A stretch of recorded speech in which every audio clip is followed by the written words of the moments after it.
విశాఖ జిల్లా అనకాపల్లి జిల్లా all pensioners and retired persons association కి అధ్యక్షుడిగా కూడా పనిచేస్తా ఉన్నాను.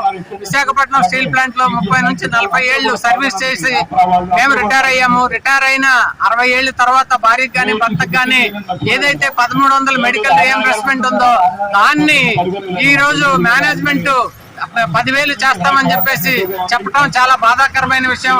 మేము 30 నుంచి 40 ఏళ్లు సర్వీస్ చేసి దానికి ప్రతిఫలంగా ఈ మెడికల్ సౌకర్యాన్ని పొందుతా ఉన్నాం. ఇప్పుడు జబ్బులు అటాక్ చేసే టైంలో మేనేజ్మెంట్ కూడా ఫిజికల్ గా అటాక్ చేసి మాకు 10,000 కట్టమంటాం పర్ హెడ్. చాలా బాధాకరమైన విషయం. దీన్ని మేము వ్యతిరేకిస్తున్నాం. ఏది ఏమైనా కానీ అది మామూలు అంటే పాత పద్ధతిలోనే కొనసాగించే వరకు అన్ని యూనియన్లు, అన్ని అసోసియేషన్లు, అందరు రిటైర్మెంట్ సోదరులు కలిసి దీన్ని అడ్డుకుంటామని చెప్పేసి తెలియజేస్తూ థ్యాంక్ యూ, ధన్యవాదాలు. మాధవరావు ఏఐటీసీ యూనియన్ కి గతంలో ప్రెసిడెంట్ గా పనిచేశాను. తర్వాత ఆఫీసర్ అయ్యి ఆర్సీ తరఫున ఇవాళ ఈ దఫాలో పాల్గొన్నాను. ఇక్కడ విశాఖ స్టీల్ ప్లాంట్ మేనేజ్మెంట్ కావాలని రిటైర్ అయిన వాళ్ళందరినీ ఇబ్బంది పెట్టడం కోసం ఒక కార్యక్రమం తీసుకున్నది. వాళ్ళకి ఇచ్చేది చాలా తక్కువ డబ్బు, పెద్ద ఖర్చు ఏమీ కాదు. అది ప్రతి మనిషి కూడా 10,000 రూపాయలు అంటే 10,000, వారికి 10,000 కట్టాలని చెప్పి కొత్త స్కీమ్ తీసుకురావాలని ప్రయత్నం చేస్తా ఉన్నారు. ఈ మెడికల్ కి సంబంధించి ఈ రోజుల్లో ఖర్చులు కూడా అందరికీ తెలిసినవే. పాత్రల తాలూకా రేట్లు, వైద్యం తాలూకా రేట్లు, కన్సల్టేషన్ రేట్లు అన్ని పెరిగిపోయినాయి.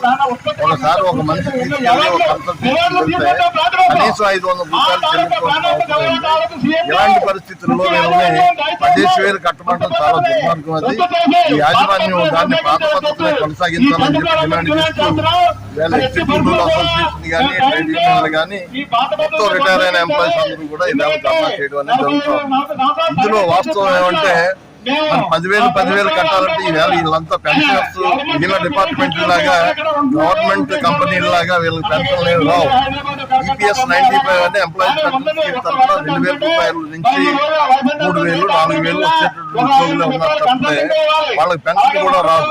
ఇలాంటి తరుణంలో రిటైర్ అయిన వాళ్ళు, వృద్ధులైపోయిన వాళ్ళకి 10,000, మంచి 10,000 అంటే 20,000 భర్త వాళ్ళు కట్టాలని అంటే చాలా అన్యాయం. అది యాజమాన్యం దాన్ని తిరిగి పునరాలోచన చేసి పాత పద్ధతిని కొనసాగించాలని చెప్పి డిమాండ్ చేస్తున్నాం.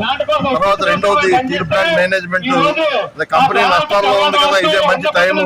మనం ఇలా ఏళ్ళు కూడా ఏమార్చితే రిటైర్ అయిన వాళ్ళ తాలూకా బాధ్యతలు ఏమి తీసుకోకుండా తప్పించుకునే పద్ధతులు అనేవి చేస్తా ఉన్నారు. ఇది అంత దూరమైనా వెళ్తాం. మొత్తం అందరినీ కలుపుకుని మొత్తం రాజకీయ పార్టీలు కూడా అవసరమైతే తీసుకొచ్చి ఇక్కడ నిలబెట్టి మరి ఆ పాత పద్ధతి, పాత విధానాన్ని కొనసాగించేందుకు పోరాడతామని చెప్పి ఏఐటీసీ తరఫున తెలియజేస్తాం. కేంద్రంలో ఉన్న ఈ ఎన్డీఏ ప్రభుత్వం కార్మిక వర్గం మీద గత 10 సంవత్సరాలుగా దాడి చేస్తుంది.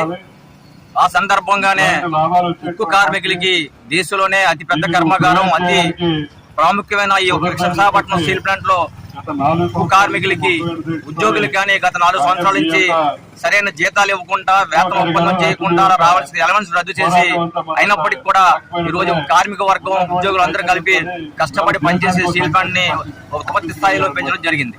కానీ మరి సుమారు 3,000 మంది రిటైర్ అయిన కార్మికులు ఉన్నారు. వాళ్ళకి after retirement, post retirement medical benefit అని ఉండేది. మరి సంవత్సరానికి ఒక ఎంప్లాయీ వైఫ్ కి 2,600 కడితే 6 లక్షల వరకు ఇన్సూరెన్స్ అనేది మనకు వచ్చేది. ఇప్పుడేమో ఆ యొక్క 1,300ని 10,000 చేసి 20,000 కట్టమని చెప్పి సర్టిఫికేట్ ఇవ్వబోతున్నారు. ఖచ్చితంగా అది పూర్తి ఖండిస్తున్నాం. మేము 40 సంవత్సరాలు ఈ స్టీల్ ప్లాంట్ గురించి రాత్రింబవలు కష్టపడి తన రక్తాన్ని చెమటగా మార్చి స్టీల్ ప్లాంట్ కింద అభివృద్ధి చేసిన ఈ యొక్క ఒక్క రిటైర్ కార్మికులకు ఈ అన్యాయంగా చేస్తుంది. ఇదే కాదు, ఇంకా రిటైర్ కార్మికులు చాలా బెనిఫిట్స్ రావాల్సి ఉంది. 2015 నుంచి వేతన ఒప్పందం చేయవలసి ఉంది. దాని తగ్గట్టు ఏరియాస్ కూడా రావాల్సి ఉంది. అలాగే పెన్షన్ ఫండ్ కూడా మేనేజ్మెంట్ కాంట్రిబ్యూషన్ 2012 నుంచి ఇవ్వాలి రిటైర్ కార్మికులకి. సుమారు ఒక్కొక్కరికి 5 లక్షల రూపాయలు అది యాజమాన్యం దగ్గర ఉంది. అది ఇంతవరకు ఇవ్వలేదు. అది లాభాలు వస్తే 9%, నష్టాలు వస్తే 3% ఇవ్వాల్సి ఉంది. అది కూడా ఇవ్వలేదు. ఎన్ని ఇవ్వకపోయినా మేము కనీసం ఈ మెడికల్ దాంట్లో కూడా సాటిస్ఫై అయ్యి మేము నడుస్తుంటే ఇప్పుడు దాని మీద రిటైర్ కార్మికుల మీద కత్తి పెట్టి 20,000 కట్టమని మరి ఒక డిమాండ్ చేసే పరిస్థితి కనబడింది. కాబట్టి ఈ రోజు రిటైర్ కార్మికులందరూ కూడా దీన్ని పెద్ద ఎత్తున పోరాడుతాం. ఖచ్చితంగా మీరు ఏ నిర్ణయం ఉందో నిర్ణయం వెనక్కి తీసుకోకపోతే మేము ఆ ఉద్యమం అనేది ఇంకా ముందుకు తీసుకెళ్తాం.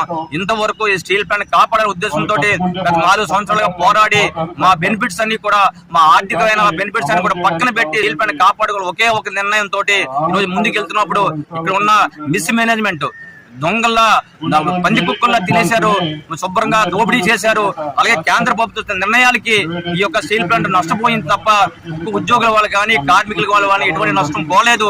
కాబట్టి ఈ నిర్ణయం వెనక్కి తీసుకోవాలి. అంతవరకు కూడా ఈ యొక్క రిటైర్మెంట్ ఉద్యోగులందరూ కూడా పెద్ద ఎత్తున పోరాడతామని తెలియజేస్తున్నాం.